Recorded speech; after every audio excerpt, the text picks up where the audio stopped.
नमस्कार. आपण बघितलं असेल महाराष्ट्रामध्ये आरक्षण उपवर्गीकरण व्हावं यासाठी एकीकडे मागणी होती, तर एका साईडला त्याला विरोध देखील होताना दिसते. आपण बघितलं असेल मातंग समाज फक्त एकच आहे की आरक्षण उपवर्गीकरण व्हावं यासाठी मागणी करताना दिसून येते, पण बाकीच्या ज्या 58 जाती आहेत त्या आरक्षण उपवर्गीकरणाला विरोध करताना समोर येत आहेत.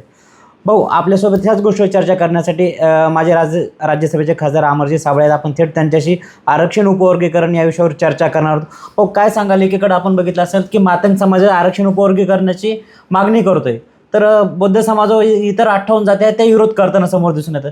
एकंदरीत काय या घटनेकडे तुम्ही कसं पाहताय? मी मातंग समाजातील सर्व तथाकथित पुढाऱ्यांना आव्हान करतो की त्यांनी राज्य पातळीवर 5 वर्षापासून नोंदणीकृत असणाऱ्या 58 जातीच्या सदस्यांचा त्यांना पाठिंबा आहे का नाही हे त्यांनी दाखवून द्यावं. ते लोकांना फसवण्याच्या दृष्टिकोनातून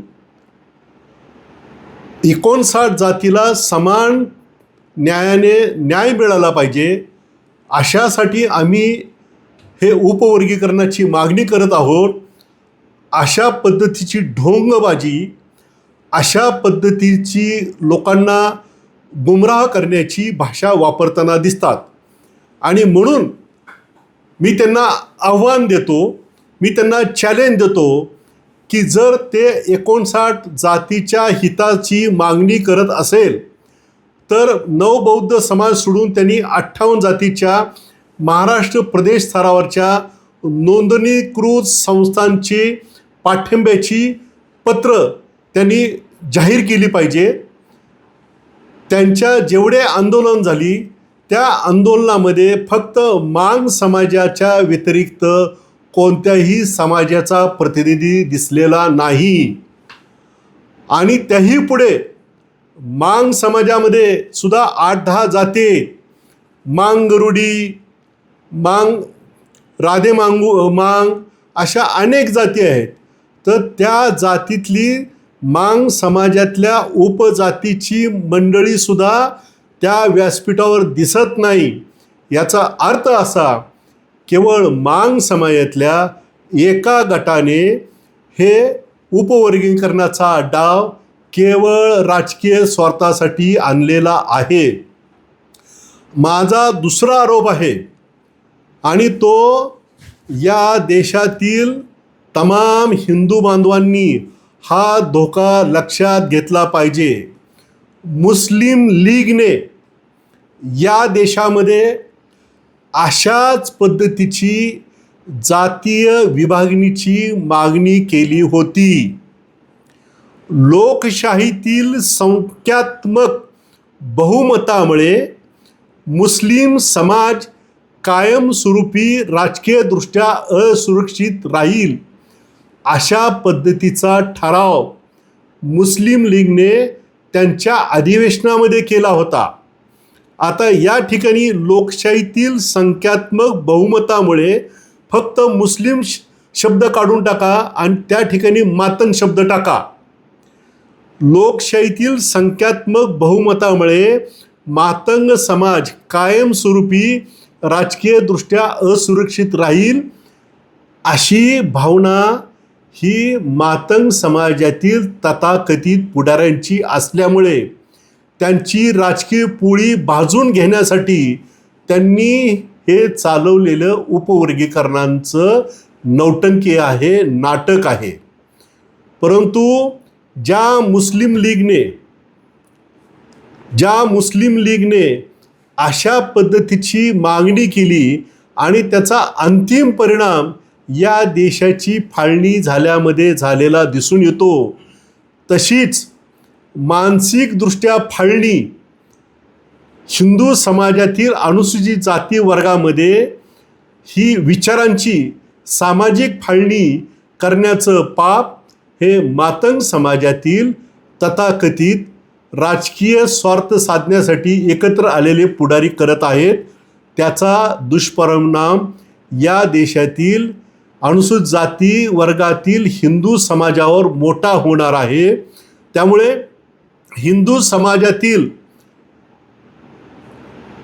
समाज धुरीणांनी हिंदू समाज एक करण्यासाठी जे प्रयत्न करत आहेत, हिंदू सकल समाजासाठी जे प्रामाणिकपणे प्रयत्न करत आहेत, त्या सर्वांनी मुस्लिम लीगच्या धर्तीवर मातंग समाजातील तथाकथित नेते मंडळी जे वाटचाल करत आहेत आणि एकत्रित हिंदू समाजाला जे धोका निर्माण करत आहेत त्याच्यापासून सावध राहिलं पाहिजे आणि 58 हिंदू अनुसूचित जाती पुन्हा संघटित करणं आणि त्यांच्यामध्ये विश्वास निर्माण करण्यासाठी या मातंग समाजाच्या उपवर्गीकरणाच्या मागणीला विरोध केला पाहिजे आणि त्यांची मागणी ठेचून काढली पाहिजे. एकीकडे बघा आंबेडकरी सामाजिक संघटना असतील किंवा पक्ष असतील किंवा समाजबांधव मोठ्या संख्येनं प्रत्येक जिल्हा पातळीवर आंदोलन करताना दिसून येते, पण मात्र काही मातंग समाजातील नेते जे आहेत ते एकदम खालच्या पातळीवर टीका करताना देखील आपल्याला दिसून येत आहेत. हे पहा की नवबौद्ध समाज हा डॉक्टर बाबासाहेब आंबेडकरांच्या प्रेरणेने प्रेरित झालेला समाज आहे. खरं पाहायला गेलं तर अनुसूचित जातीच्या उपवर्गीकरणाचा सर्वात जास्त लाभ हा नवबौद्ध समाजाला मिळणार आहे. एकूण अनुसूचित जाती वर्गातील लोकसंख्येच्या 62% लोकसंख्या ही नवबौद्ध समाजाची आहे. त्यामुळे एकूण अनुसूचित जातीसाठी असणाऱ्या 13% पैकी 7% आरक्षण हे नवबौद्ध समाजाला मिळणार आहे आणि त्यामुळे या उपवर्गीकरणाचा सर्वात मोठा लाभार्थी हा नवबौद्ध समाज ठरू शकतो. परंतु आपल्या फायद्यावर पाणी सोडून दलित समाजाचं संघटन झालं पाहिजे म्हणून डॉक्टर बाबासाहेब आंबेडकरांच्या प्रेरणेने प्रेरित होऊन हा नवबौद्ध समाज हा रस्त्यावर उतरलेला दिसतो. जर या विधानसभेला हे उपवर्गीकरणचा मुद्दा मंजूर झाला आणि आगामी विधानसभा निवडणुकीमध्ये नवबौद्ध समाजाचे कमीत कमी 21 आमदार निवडून येऊ शकतात. महाराष्ट्रामध्ये जिल्हा परिषद, पंचायत समिती, ग्रामपंचायत, जिल्हा बँक, साखर कारखाना, दूध संघ, खरेदी विक्री संघ या सर्व निवडणुकीमध्ये सर्वात जास्त लाभ आणि सर्वात जास्त प्रतिनिधित्व हे नवबौद्ध समाजाला या उपवर्गीकरणातून मिळणार आहे.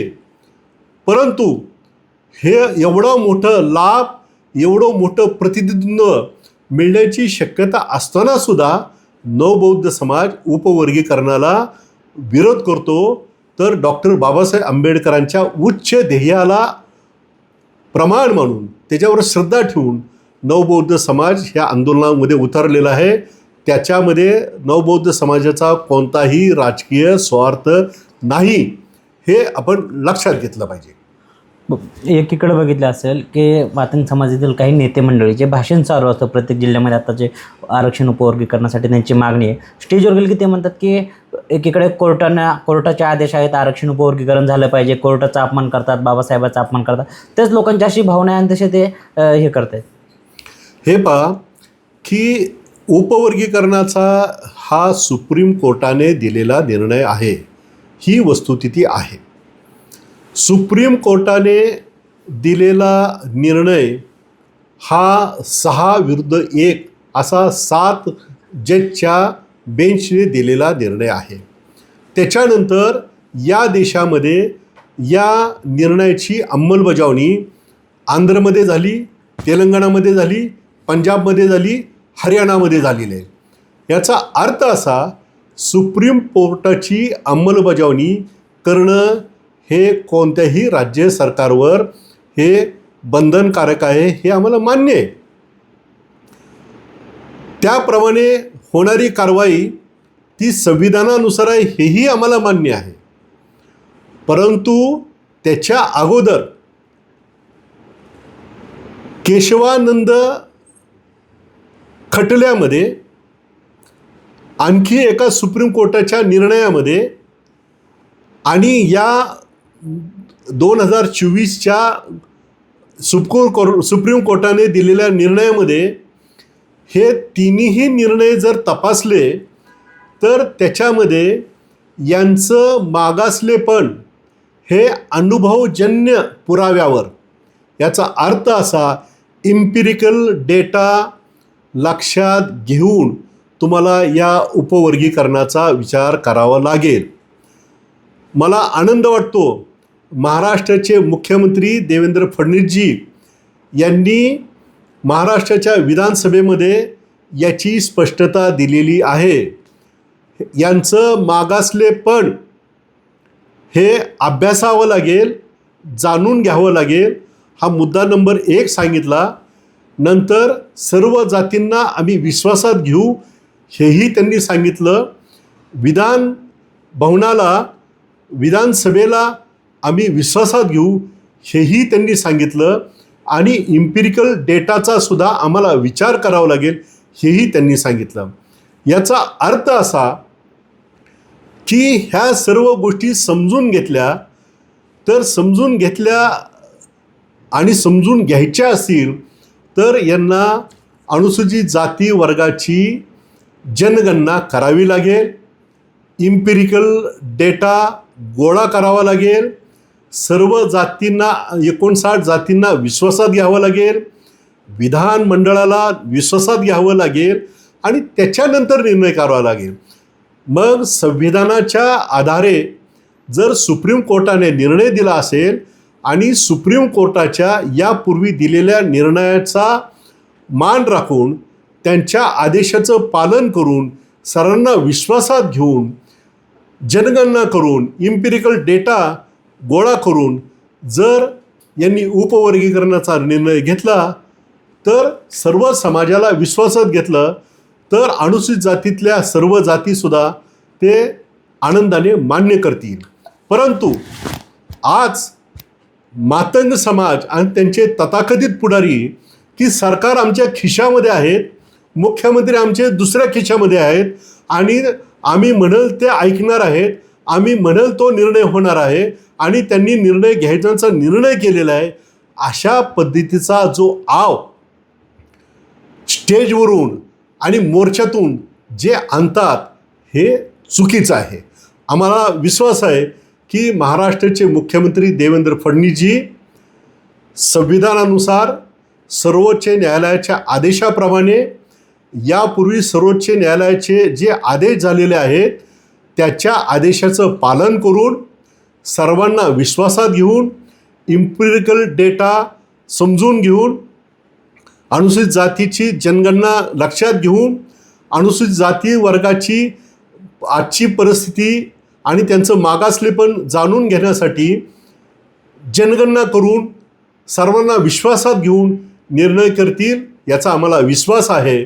त्यामुळे मातंग समाजाने त्यांच्या पुढाऱ्यांनी जो आव आणलेला आहे तो चुकीचा आहे आणि लोकांना संभ्रम निर्माण करणं, लोकांना गुमराह करणं आणि नौटंकी करणं जे त्यांनी सुरू केलेलं आहे ते त्यांनी बंद करावं. आणि जर त्यांना 58 जातीचा पाठिंबा असेल तर त्यांनी 58 जातीच्या महाराष्ट्र स्तरावर नोंदणीकृत 5 वर्षापासून राज्यामध्ये काम करणाऱ्या आणि ज्या संघटनेला समाजाचं संपूर्ण समाजाचं समर्थन आहे अशा संघटनेचा पाठिंब्याचं पत्रक आणि त्यांची कागदपत्र पुरावे आम्हाला दाखल करावेत. हो, आरक्षण उपवर्गीकरणासाठी जातीनिहाय जनगणना किती फायदेशीर ठरेल?